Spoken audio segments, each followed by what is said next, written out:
Өзбек халқы жұмыс ізлеп ығысқан, бақлашкедей ығып кеттім ағыстан.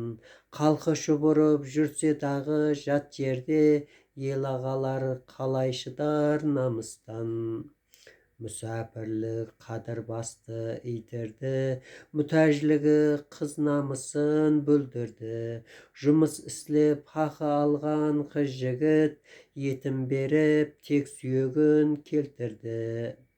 Елім деген еміренген аз беді, депутатлар шашы түскен таз беді.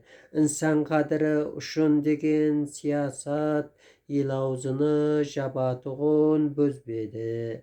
Бір Аллаға ниет еттім тілегім, бір жанға жоқ қой менің міннетім. Елім тыныш, халқым абат болсын тек, уайымсыз сау аман бол миллетім. Өзбекстан отаным, Қарақалпақ миллетім.